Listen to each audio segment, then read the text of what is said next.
A riot, which was triggered by clashes between black men and police officers on April 30 and May 1, was an explosion of rage and violence directed against the freed people and perpetrated by the white underclass. Policemen and firemen were among the rioters, as were certain higher-ranking officers of the city government. By the time the rioting ended on May 3rd, at least 40 blacks had been murdered, dozens more wounded, several raped, and many others robbed. Many black churches, schools, and residences had been torched. The Memphis Massacre was a major development in the increasingly rancorous debate over the future of the South and indeed the whole nation. The Civil War had resolved two momentous, long-standing issues. The attempt of 11 Southern states to gain independence was crushed, and slavery was abolished. But new questions soon arose. How were the seceded states to be restored to the Union? How was the devastated Southern economy to be rebuilt? How were the defeated rebels to be dealt with? And what about black Southerners, whose freedom was assured, but whose status was otherwise undefined? Here to help us learn more about the Memphis Massacre and to answer some of these questions is Stephen Ash. Welcome to Counterpoint. Thank you. Now, Steve, in the narrative section of the book, you go through the events of early May 1866 almost as a series of slow-motion video clips of the incidents as they took place. Give us an overview of what unfolded from May 1st to May 3rd, 1866 in Memphis. On the afternoon of May 1st, a group of black men were gathering, recently discharged soldiers, black soldiers of the U.S. Army, were gathering on a street in Memphis, drinking whiskey from their canteens and celebrating their recent mustering out from the Army. A group of policemen, white policemen, Irish Americans, approached them, ordered them to disperse. The ex-soldiers refused. A shouting match resulted, which eventually resulted in a shoving match, and as the white policemen retreated up the street because they were heavily outnumbered by these black men, some of the black men pulled out concealed pistols and fired into the air, trying to speed the policemen along in their retreat. The policemen, thinking they were being fired on, fired back into the crowd of blacks, whereupon the blacks returned the fire, and two of the policemen were eventually wounded. This shootout was over very quickly.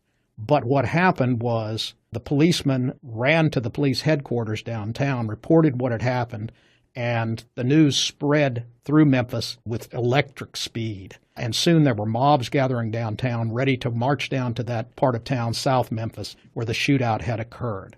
Within an hour or so of the shootout, a mob of policemen and citizens, almost all of them Irish American, were marching towards South Memphis, armed. And as soon as they came to the area where the shootout had occurred, they started shooting black people indiscriminately, men, women, and children.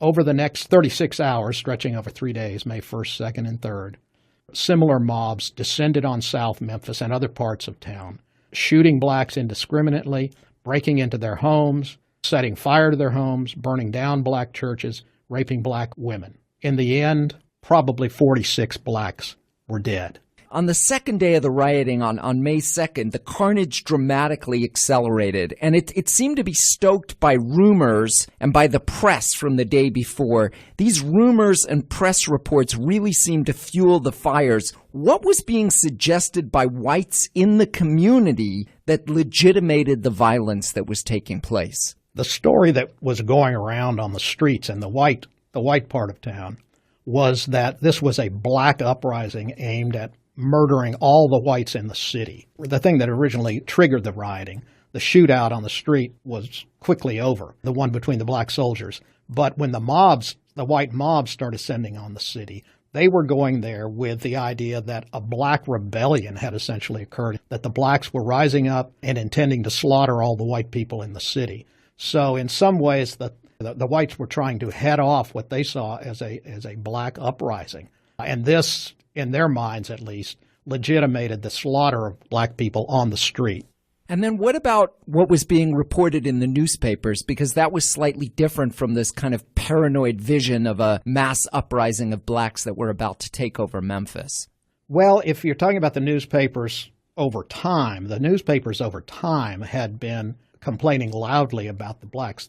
The freed people, they had been recently, almost all of them recently freed slaves, had been flocking to Memphis since the war was over and had been asserting themselves, and the newspapers had been constantly harping on the idea that there were too many in Memphis, they were getting out of control, and that if something wasn't done about them, there was going to be some kind of an explosion. Now, during the riot itself, these rumors were, intensified, and it was believed and reported by the newspapers and on the streets that the blacks were in a full-scale rebellion and that counterforce was needed to put them down. Now, the horrific bloodshed was one thing, but what was almost as disturbing was that by daybreak on May 3rd, not one black school or black church in the city survived. Can you describe this aspect of the carnage and why you think these institutions were targeted in particular? There were approximately a dozen or 15 black schools and churches in the city. These had been created in the wake of emancipation. The schools were mostly run by Northerners who had come down, Northern missionaries who had come down to help the freed slaves. The churches were mostly conducted by the blacks themselves. These had become powerful symbols of the freed black community and the potential and the vision, the vision of the blacks' own future, a future of black community and black education and black equality. And that is why the mobs particularly targeted those. Every black church in the city was burned down, and every black school in the city was burned down, everyone destroyed. And this was a warning to the blacks, I think, that their striving for equality would not be tolerated, and that they were intended by the whites to remain second-class citizens, if no longer slaves, not completely equal citizens. I mean, it still, to our ears today, seems amazing that black schools in particular would be targeted. Of course, recent history shows that black churches have also been targeted institutions over a long period of time. There's one quote in the book that stood out for me on this point that it was just shocking. One person declared their intentions to burn every N building, every N church, and every damn son of a bitch that teaches an N, which really sort of synthesizes the wrath and hatred that was fueling this massacre. Now that we have a sense of what's happened, let's try to understand it. You provide the social context in two ways. First, by explaining Memphis history during the Civil War and how this impacted the political economy of the city just following the war. And next, by breaking down the groups who were living in Memphis in the spring of 1866. Let's take these in turn. Can you give us a thumbnail on what Memphis went through during the Civil War? Memphis was one of the first Confederate cities to fall to the Yankee invaders. Just a little bit over a year after the beginning of the war, in June 1862, Memphis was captured by the Union Army and Navy, and they never let it go during the war. So Memphis was actually an occupied city well before the Confederacy laid down its arms. In that time, from 1862 through the end of the war, black people from the countryside flooded into Memphis, black people who had freed themselves or were freed by the Yankee Army from the plantations in the surrounding areas. They came to Memphis because it seemed like a kind of beacon of freedom there. They could be protected there by the Union Army and get away from the plantations where the masters still ruled. And so thousands upon thousands of black people came into Memphis during that time. And at the same time, Northerners, not just Army and Navy personnel, but Northern missionaries and businessmen who would eventually be known as carpetbaggers, also flooded into the city. Some of them just to try to make a living and what they saw as kind of a new frontier, the post-emancipation South, and some of them to, as I said, the missionaries to help the black people. So there were newcomers flooding into Memphis. The black population alone, which stood at about 4,000 before the Civil War, was by early 1866 probably 20,000, a huge mushrooming population of black people and their Yankee friends. At the same time, Irish immigrants were coming in too. There had been quite a number of them before the war. There were more now after the war. And all of these developments were being watched by the white former Confederates, the native Southerners, with great skepticism. I want to talk a little bit more about each of these various communities and some of the conflicts and interests that they had. But before I do, can you tell us a little bit more about what the political situation was in the immediate aftermath of the Civil War, how had federal law legislated who could vote and how power itself operated within the city just after the Civil War? It was a very interesting and complex political situation in the city. The city was under military rule until the Civil War ended in about June of 1865. At that point, the Army allowed the civil authorities to take control. However, the Army kept troops there, but the civil authorities came back into control. However, no one who formerly had supported the Confederacy was allowed to hold office or vote, and no black person was either. This left pretty much only the Irish immigrants and the German immigrants, and especially the Irish, who were entitled to vote. Therefore, the city government in 1865, in June of 1865, was basically taken over by Irish immigrants. The mayor was Irish, most of the city officials, aldermen, and almost the entire police force and fire department, all Irishmen. So the city was not actually in the hands of the former Confederates. It was in the hands of Irish Americans, basically. And so they were the ones that were controlling all the city institutions and the police department. Tell us a little bit more detail about these recent Irish immigrants. The Irish begin to come to America in the 1840s and 1850s as a result of the potato famine. They find their way into Memphis. What are the numbers of Irish people here? What's their social class? What's their social situation? There had been Irish immigrants, as I said, well before the war in some numbers, but they came in greater numbers during and after the war. Some of them now were well-educated and professional people, but the great majority, poor, unskilled, in some cases illiterate. And they took the lowest class of jobs, if they were lucky, the laboring, unskilled laboring jobs. And because of that, they were in competition, before the Civil War, they were in competition with the slaves. And they came to hate black people in America in general, and the slaves of Memphis in particular. And this attitude continued after the war. The Irish had it in for the black people, and the black people were no friends of the Irish either. So there was great racial antipathy, and it grew partly out of just sheer racism, but it grew partly out of, too, this economic struggle between the underclasses, the Irish, the unskilled Irish, and the unskilled slaves who were competing for jobs both before the war and especially after the war, when the great number of blacks flooded into the city. There were probably at that time, as I said, there were 20,000 blacks. There were probably 4,000 or 5,000 Irish Americans in the city in that period immediately after the war. And one of the things that you explain, and it's really important that you do because it is largely Irishmen who are on the front lines of actually carrying out the violence and the massacres, is that when the Irish came into America, they themselves had been the objects of racial contempt. They weren't quite seen as fully white. They're not quite white, and they're seen as kind of the unwashed masses. They're Catholics, they're bumpkins, and then they're also competing very directly with blacks for jobs. Let's talk about the rest of the white population, the other 3/4 of white folks who are here. First of all, just starting a little bit with the other kind of immigrant population, that is so-called Yankees who are coming down into Memphis. The Yankee population, as I said, started coming to Memphis as soon as it was captured in June of 1862. There were Army personnel, Navy personnel. There were a large number of U.S. troops stationed in the city, white troops as occupation troops during and after the war. And at the same time, a lot of businessmen came in, especially after the war. Many of them looking for business opportunities, just as many were going west at that time. Many, when the Civil War was over, saw the South as kind of a new frontier of business opportunity.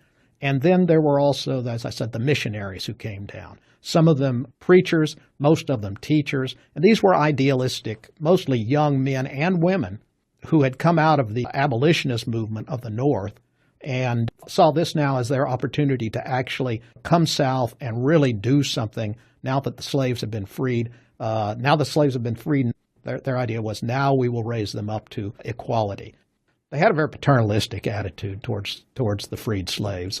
They really did believe they wanted to help the blacks, but at the same time, they were certain that the blacks needed a lot of uplifting. They drank too much, and they used tobacco, and they danced, and their religious meetings were too noisy and emotional. And so the Yankees were these Yankee missionaries were trying to reform the blacks, not only to elevate them through education, but to turn them into kind of a middle-class Americans.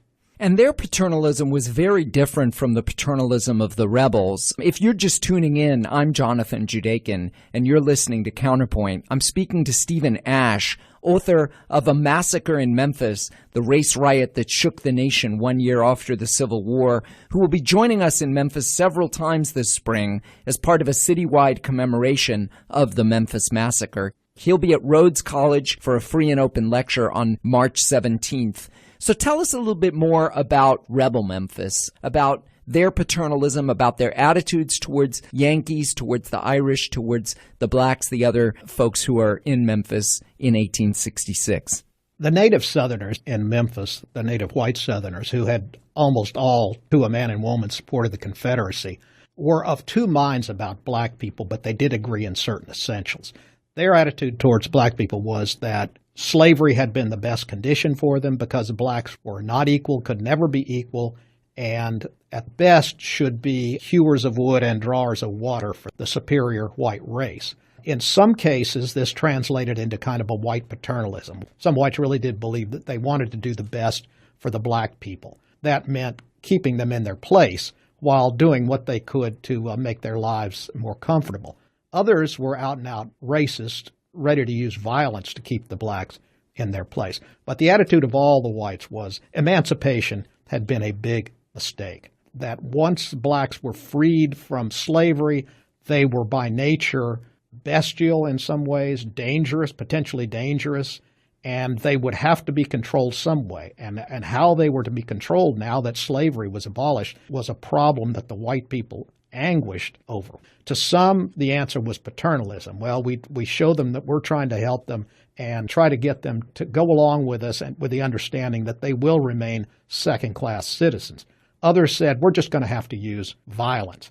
But the Yankees would not permit violence against slaves anymore. The federal authorities would not permit the reinstitution of slavery in any form. And the Freedmen's Bureau was there, a government agency along with the Army, a government agency that had the power to interfere in black-white relations and would not stand for, outright abuse of the black people or institutionalized abuse. And so the white people were in a quandary. How are we going to reestablish our society with these blacks loose? So there's about 20,000 blacks, quote unquote, loose in Memphis now. The demographics of the city have really changed. Tell us a little bit more about the black community, which is half the population in Memphis right after the Civil War. Well, they were crowding into Memphis because, as I said, the plantations, even after the war, with slavery abolished, plantations were not places where most black people wanted to be. The cities where the Union Army was, where the missionaries were establishing schools, and where the black communities were forming around the churches, these were beacons to the freed people. So they're flooding in there, and there were probably too many for the jobs that were there. And many of them lived in terrible conditions, in shanties. But to them, it was worth it to get away from the plantations, and they would just try to make the best living they could. The white people, both Irish and native whites, saw this, of course, as just an overwhelming flood of indolent blacks who must be gotten rid of at some point, or at least their numbers reduced, and brought under control through legal or other means. But in the eyes of whites, Irish and native white alike, there was just a huge flood of blacks coming into the city, uncontrolled. The newspapers played up every incident of black crime. And there was a lot of black crime. There's no getting around it. There was a lot of white crime, too. But the newspapers played up the black crime. And it seemed to white people by the spring of 1866, it seemed that they were on the verge of just being inundated by this wave of black crime. So there was a lot of racial tension there. And part of what you explain, because you open with scenes, for example, of dawn in Memphis with blacks going to work all across the city. Blacks were hardly indolent, as you've already explained. They were beginning to form schools and churches and to establish an African-American community. And that is precisely what ends up getting burned to the ground and targeted in the course of these horrific massacres. Now, in the aftermath of the massacres, there are several investigations that followed. Investigations by the military, the Freedmen's Bureau, but also by a committee of Congress that was in the midst of debating the 14th Amendment, the Congressional Committee actually released 2 reports. And these differing accounts kind of contain in micro the 2 different narratives about the riot that emerged in its aftermath. One, the official report that led to radical Reconstruction and African American equality, and another that fed into Jim Crow America. Tell us about the congressional reports and how they were an index of the inherently opposed narratives that emerged after the Civil War. In the wake of the massacre, Congress appointed a 3-man committee to go to Memphis, take testimony, and examine documents and compile a report on the riot, its causes, its origins, its consequences. And that 3-man committee was composed of 2 Republicans and 1 Southern Democrat, Kentuckian. They took testimony for several weeks, interviewed hundreds of witnesses, and also gathered the testimony that had already been taken by an Army investigating commission and the Freedmen's Bureau investigators. With all of this information, they returned to Washington, and that summer compiled a report, or, as you said, 2 reports. The 2 Republican committee members compiled a report that insisted that the newspapers had had a lot to do with stirring up the racial tension in the city, that the rebel newspapers were behind it, that the Irish had carried out the massacre, and that the targets were not only blacks, but also the Yankee friends of the blacks in the city. And that the final message of that majority report by the 2 Republicans was that the white South cannot be left alone to deal with the blacks in their own ways, because if they do, this is what is going to result. We've just seen what's going to happen. We've just seen in Memphis what is going to happen if the white population of the South is left free to deal with the blacks in their own way. So this fed into very much into the big debates about what is federal policy going to be about reconstructing the South and protecting the freed people, dealing with the white South, and restoring the South to the Union. This was very much a part of that discussion.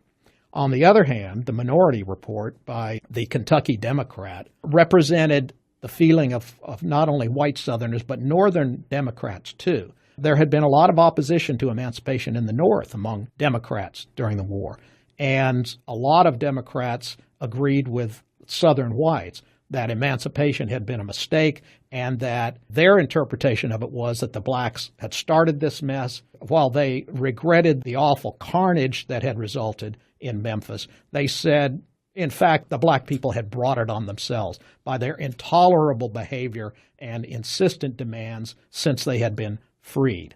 And that is the story that persisted in the white South in the years of Reconstruction and among Northern Democrats too. It's important to remember that this story goes national. It goes national very quickly. It becomes part of these national debates, as you've said already, about what to do about reunification and reconstruction. Tell us a little bit more about what the direct historical impact was of the Memphis Massacre. What was its immediate significance? As you say, the news of the riot went all across America. It was the biggest news story outside of Washington, D.C. since the surrender of the Confederate armies and the end of the war. What happened was it came in the middle of the great debate and the great battle being waged in Washington between the Republican-dominated Congress and the Democratic president, Andrew Johnson, over the future of the South, over how Reconstruction should be carried out and how the South should be readmitted to the Union. Johnson insisted, he being a Southern Democrat, although a Unionist during the war, Southern states must be restored to the Union as quickly as possible and without too many demands, that white Southerners should be basically left alone to reconstruct the South on their own and to deal with the freed people as they saw fit, as long as slavery was abolished. And that is the way Johnson saw it. The Republicans, representing the majority not only of the Congress but the majority opinion in the North, saw the Memphis Massacre as evidence that the white South must not be permitted to reconstruct itself, that the federal government was going to have to step in, take a firm hand, keep the rebels under control, protect the freed people, and put the brakes on restoring the Southern states to the Union until it was certain that those states were going to be truly loyal and that the blacks in them were protected. And these demands of Congress were embodied in the 14th Amendment. And Congress, by that time, had a veto-proof majority and was able to pass all the legislation it wanted, including the 14th Amendment and later the Reconstruction Acts that forced the white South to give rights, including eventually the right to vote, to the freed people, that guaranteed equal rights under the law to the freed people, and Congress triumphed, at least in the short run. We've already indicated that there was an enormous amount of historical evidence that was gathered about what ended up happening at the time as a result of these investigations on the Memphis Massacre. But today, few people, even in Memphis, know this history. You write in the last line of the book, perhaps the sesquicentennial in 2016 will provide an opportunity to rectify this lapse of memory, to acknowledge publicly the screams and groans of the dying victims at Memphis, to allow their ghosts at last to rest. In fact, under the leadership of Beverly Bond and Susan O'Donovan at University of Memphis, there is a significant network of folks across the city, the National Park Service, the NAACP, and many other partners who are in the process of conjuring these ghosts now, Steve. Why do you think telling these ghost stories is important today? I think it's important because there is in the general public a great deal of ignorance about the Reconstruction era. The Reconstruction era is one of the most important periods of American history. It's a very complicated period, but it is a period that was enormously influential in shaping the future of America. I mean, I have only to mention that in that Reconstruction period, 3 constitutional amendments passed, the 13th abolishing slavery, the 14th guaranteeing equal rights for all citizens, and including blacks in that definition of citizenship, and of course the 15th Amendment, which guaranteed blacks the right to vote. This was an enormously important period in American history. Most Americans today, I would guess, know nothing more about Reconstruction than what they have seen or read in Gone with the Wind. And it's much more complicated than that, much more interesting than that. And the truth of it is very different from Gone with the Wind. So I'm very glad to see that there is so much attention now being devoted to the Memphis Massacre and to the broader history of Reconstruction now, because I think the American public ought to know about it. So often the Reconstruction era is overshadowed by the Civil War. The public has certain tastes, and they like stories of battlefield heroics and great men, but there's interesting things going on in the South and across the nation during Reconstruction that Americans need to know about, and they need to know why it was so important in shaping a future of America.